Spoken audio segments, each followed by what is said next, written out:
This week at the Net Cafe, online literature. Are you a fan of mystery novels from Agatha Christie to Nancy Drew? It's all on MysteryNet.com. This is Joe Lambert. He runs the Center for Digital Storytelling, a unique form of cyber literature. Octavo.com is a site that takes advantage of digital publishing by making available unbuyable rare books. Meet Annalee Newitz. She's into contemporary American lit, and she's created a fantastic online literature database.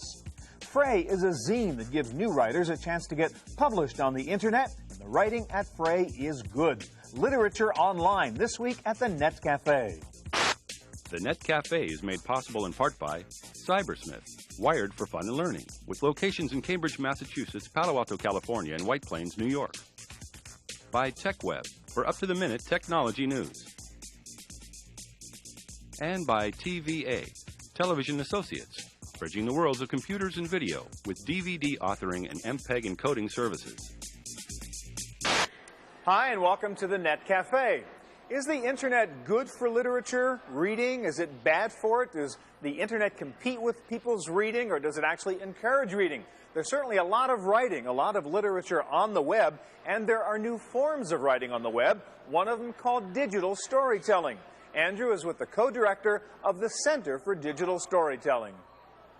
Joe Lambert, you're from the Center for Digital Storytelling, and when I think of digital storytelling, well, I figure if you type a story into a computer, that's digital storytelling, but I know it's digital storytelling. But a group of artists have been working together for maybe 6 or 7 years, very much interested in the way that narrative and storytelling can ground the new technologies. Okay. And very much interested in human-centered stories. So not letting the technology lead the story, letting the story lead and the technology follow. Give me some examples of what digital storytelling, the forms it's taking today. I came into it through directing a piece of theater by a man named Dana Ashley, who does a piece of theater called Next Exit, in which he takes his entire life's archive, every image he ever took, and performs a series of episodes about each of the decades of his life. And through that story, you learn a great deal about Dana, but you also get the kind of payoff that a really good dramatic story has.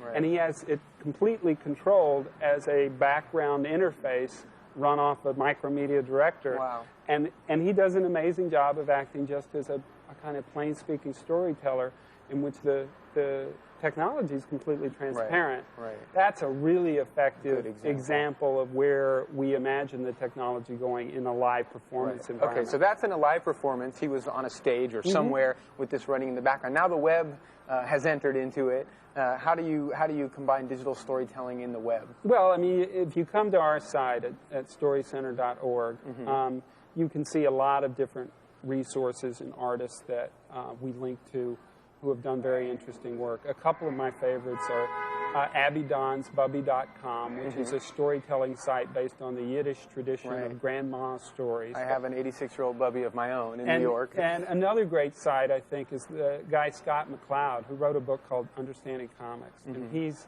a fabulous writer, and he's also a good web designer. And at scottmcleod.com, you can go see his work as well. Okay, and they're using all the latest audio, video, things like that, or just a little bit? They're mixing, you know, I think intelligent design with some of the newer features for sure. Right, so really keeping sort of the human heart at the core center of it. Absolutely. Okay, now you've got a festival, I think, actually for a few years, a digital storytelling festival. Yeah, we'll be going into our 5th year of a festival up in Crested Butte, Colorado, which is a beautiful Rocky Mountain resort. And we gather a couple of hundred leading artists, people from the corporate world, educational world, to talk about these issues, about how do we make meaningful new media.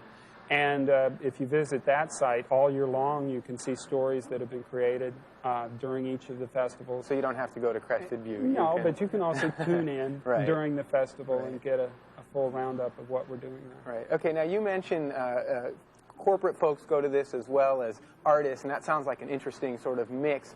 Where's the future of digital storytelling going? Is it going into the corporation? Is it going? We just did a job for the Institute for the Future writing about this issue, and put simply, the future of media is conversational media.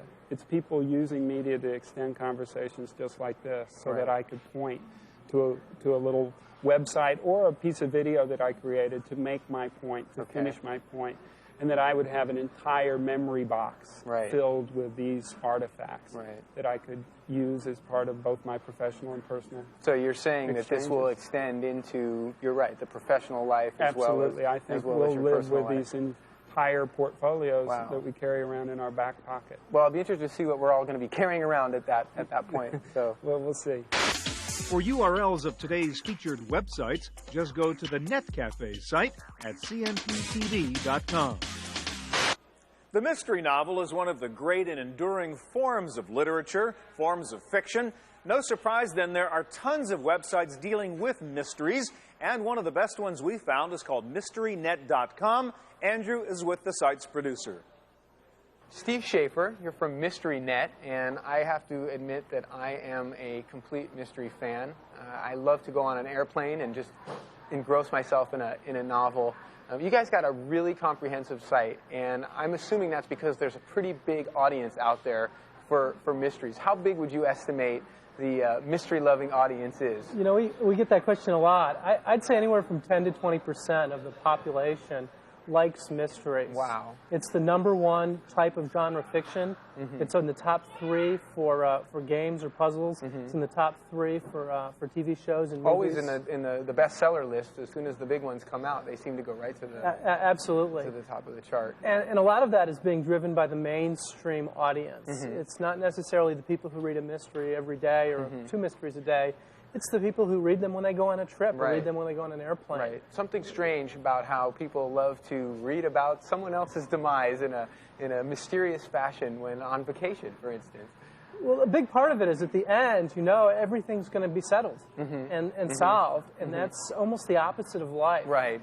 And there's a lot of sociologists and psychologists that will write about that. Right. We try to avoid those serious topics on the website, though. Right, but we all like a tidy ending if we can find it. Right. Okay, so you've got this big audience, and now you've got the site. With all these books in print, what do you guys offer that add to or are different than the novels that are coming out? We call ourselves the place for everything mystery. So what we have is we have online mysteries, and these are anywhere from 1 minute to 4 or 5 minute mysteries. You have original authors that are writing these? Original authors, absolutely. Okay. And we have our main site of the network is called thecase.com. We feature a new mystery every day. Wow. On Monday, we have thecase.com Solve It. And what we do is we email that to the subscribers, and we have 500,000 subscribers. Who get this daily or weekly email? Weekly email. And they read the mystery offline, and then they come to the website to see the solution, or as we say, to see who done it. Right. And any kind of prize if you get it right? Or? Well, we give away a couple of T-shirts every week, the Case.com T-shirts, and occasionally a sponsor will provide a different prize. Okay, so these are our mystery lovers. Anything for mystery writers? We actually do have a discussion for mystery writers. In fact, I think I have a mystery novel in me, so that's why I'm asking. Yeah, everybody does. Well, you might want to check out the economics of it before you start writing it. Okay. But there's a discussion area for mystery writers. We actually host the site for the Mystery Writers of America, which is the premier or professional organization for mystery writers. They give out the Edgar Award every year? Right. Okay. And we have all the Edgars going back to the beginning. Edgar's being named after Edgar Allan Poe, the father of the mystery. Right. These are story. the best mysteries of the year. Basically, get the Edgar Award in different categories. Right. Yeah. Absolutely. So, do you have big name authors that come onto the site and do any kind of chats or No, talks? we don't do chats now. We have a lot of the authors that have areas where there are discussions for them. Okay. But we really are providing people as a place to enjoy a short mystery. Our most popular times are first thing in the morning or lunch break. Sure. And they can also come in and discuss in our discussion area the books or what they like about mysteries with other readers. Okay, so now we've got the authors and we've got the fans. What about kids? I grew up actually, there was a book called, or a series of books, Encyclopedia Brown. Right. And I grew up loving those mysteries, progressed from that on to James Bond and John D. MacDonald. So what about kids? Well, it's interesting. Encyclopedia Brown was actually the background to the vision of this site. Really? That was my favorite as a child. Okay. And when we started with thecase.com, which we called Encyclopedia Brown for Adults. Right, same thing. Got to read the story and solve the mystery. Now we actually have a site for kids. It's called thecase.com/kids. And we feature a new mystery every week. And we have a story with Nina Chase and Max Decker. And they solve mysteries much like Encyclopedia did. Great. Well, it sounds like you got something for everybody. I'm going to go check it out. For URLs of today's featured websites, just go to the NetCafe site at cmptv.com. When you think about great literature or studying literature, you think about some of the older works from the late 1800s, maybe the early 1900s, but there's been a lot of great writing in the past 50 years, since World War II generally, and there's a great website that covers this whole period, and that's really your baby. I guess you co-created this with another graduate student at Berkeley? Yes, my colleague Freya Johnson and I were both studying this period, and we wanted to devote a scholarly resource to it online. All right, let's talk about what's on the website. Number one, let's talk about that sort of, have a kind of stark homepage there. When you get on there, there's a mushroom cloud. I mean, you seem to have a kind of grim view of the past 50 years. Mm-hmm. It's grim, but also with a sense of humor. Okay. I think that a lot of post-war culture after the 1950s is about destruction, partly because of the atomic bomb. We kind of live in the shadow of that bomb. Sort of apocalyptic literature. Yeah, we that's wanted out to there. call attention to that, but also call attention to the fact that a lot of writers play with that and joke around with it as well. So Yeah. that's why you see the joking mushroom cloud. Okay, joking mushroom cloud. Let's talk about the different genres. Again, when you go to that homepage, you can click on different areas and describe some of the different ways you've broken down the site. We've broken it down into areas like pop culture, punk and hardcore, multiculturalism. All right, let's talk about this one at a time. I mean, what's in the area of, say, punk and hardcore? Well, with punk and hardcore, we wanted to emphasize how a lot of literature written after the 50s was influenced by other kinds of media, like painting or music, like punk rock.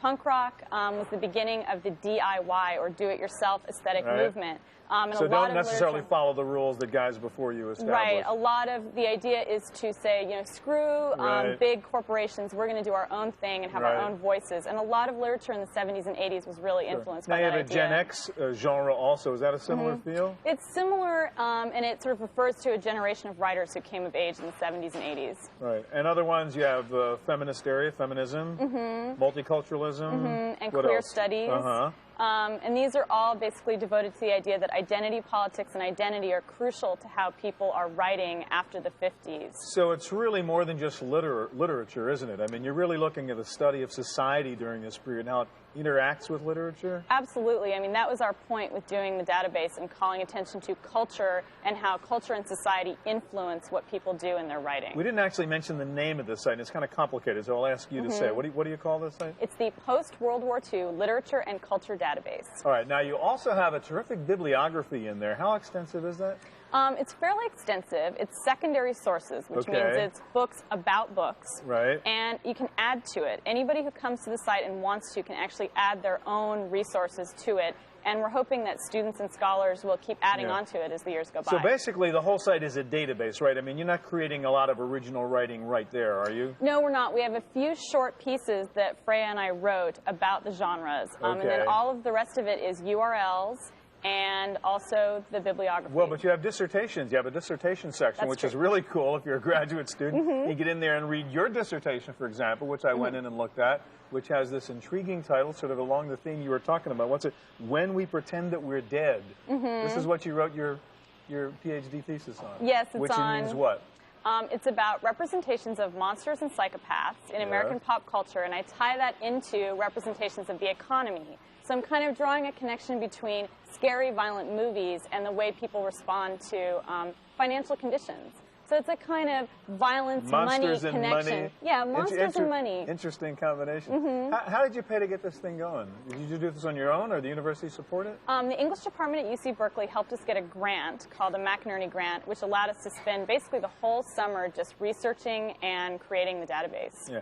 Of all the stuff in there, and it's kind of unique. I mean, I couldn't find anything else on the web that gathered that kind of information together in the way you guys have done it. What are you most proud about, what you two have done?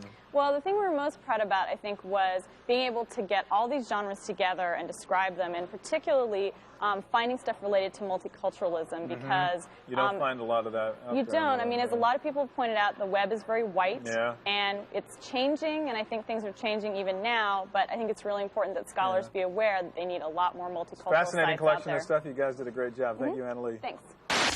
For URLs of today's featured websites, just go to the NetCafe site at cmptv.com. I guess the poster child of online literature is the zine, the electronic magazine. It features original writing done just for the web. There are lots of zines online, as you may know. One of the most respected is called Fray. Andrew is with Fray's founder. Derek, you've created a site called Fray.com, which I have studied some literature, and I was really struck by this site. One, because it has beautiful graphics, a beautiful visual representation. Two, it's one of the few sites I see that really tries to connect with and connect people together in sort of an emotional, shared experience. What was the impetus behind creating this site? The idea is basically the oldest thing that human beings have been up to. It's storytelling. I started the site about 2 years ago in 1996 when a whole lot of people were talking about full motion video and real-time news updates on the net. And I thought, I already have something that does that really well. It's called a television. It sits in my living room. So this is almost a retro response to the technology wave. It was. Right. What inspired me about the web as soon as I saw it was this idea that, okay, there's this worldwide audience of people talking to each other and connecting because they have something in common, not necessarily where they live or what they look like. So I wanted to do the oldest thing in the book, tell stories. Right. So I created a place where we put up one main story. They're always true. They're always in the first person. Okay. And very well written, I might add, as well. So you're looking for good things out there. Yeah, absolutely. Yeah. And I normally design them. We put them up. And the only thing that Fray does that's any different than the rest of the storytelling that's going on the web is we end each story with a question. So a story about a time when the author saw something really freaky happen on the 24 bus on their way ends with, do you ride the bus? What have you seen? Okay. And that's followed by a posting forum full of user-contributed stories. Okay. So the stories come full circle. So everybody's had that strange experience on the bus or in the elevator or, looking for a job or something like that. And people can post those online.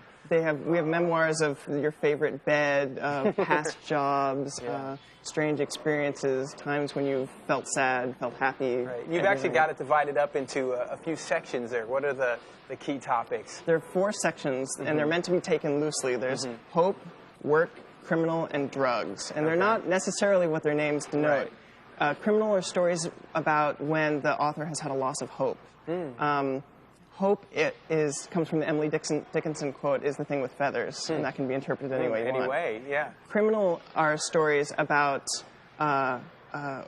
when you've given up hope and gone on from there. And drugs are stories about when you have changed your perspective from the beginning to the end. So it doesn't necessarily mean the drug culture. It No, could but mean there's anything. There's But there's a few of those in there, smoking, right? and there's a story about caffeine, and a few of those too. Right. Okay. Now, a lot of the authors that are on there, as I said, are really great authors. My sense is that they're probably not known names or maybe even published names. Where do you get your stories from?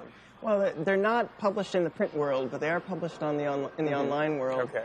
So they are known commodities in the online world for the most part. Some of them, most all the authors have their own home pages, and are publishing, their words on the web already.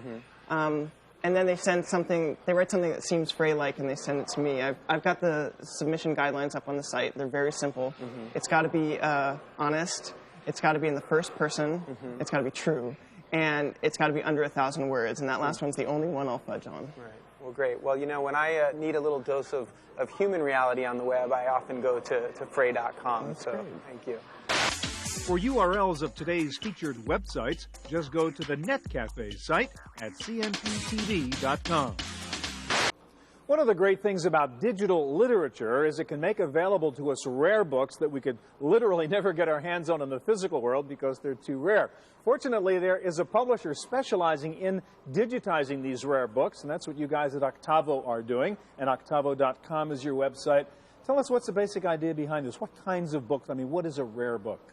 What we're trying to do is take the great works of humanity that are right now preserved in the vaults of libraries and museums around the world and make them affordable and accessible to everyday people. So this is like, there's only one copy of this book around, or 2 copies, or something like that. I mean, I have one of your CD-ROMs, and we'll talk about that in a second, on Galileo Siderius Nuncius. Now, is this book exists right now somewhere, I take it? It does exist. There's probably about 65 known copies in the world. And that's it, yeah. And it would probably sell for close to $500,000 if it went If you on had the a open copy market, of it, no kidding. And our edition is $25, so it's and it has all the imagery, every single page. All right, that's what I want to ask you about. What actually, it's on a CD-ROM right now, because I guess we don't have the bandwidth yet on the web to actually put these things out there, because you're talking graphics and lots of background text. Yes. So is it both? Well, first of all, how do you do this? I mean, you scan these pages in or photograph them or what? Well, when you say scan, you think of a flatbed scanner. Yeah, right. You're not going to do that. No. Pages are a little delicate. A little delicate. And we actually have a staff conservator who works with these books the full time. It takes about a week through our initial process. What do you do? Digital photography? It's a digital photography. Okay. When we develop a special set of actual digital photography that's led into all sorts of computers. It takes about a week to do. We develop non-UV lighting and non-heat generating. All right, now, when I look at this on my computer, is it searchable? Because that's what I like about this stuff. Yeah, it is searchable. And what we've developed is a method of taking the text of the book and placing that invisibly behind the image of the book. Okay, so this is a graphic, so I can really see the original page and what it looked like. Right. But then there's a text version that I can play with underneath that. Exactly. It's all the beauty of the rare book plus the functionality You got the best of a of both website. worlds in a way. Yeah. You can and search for it. $25 instead of a half a million. For $25.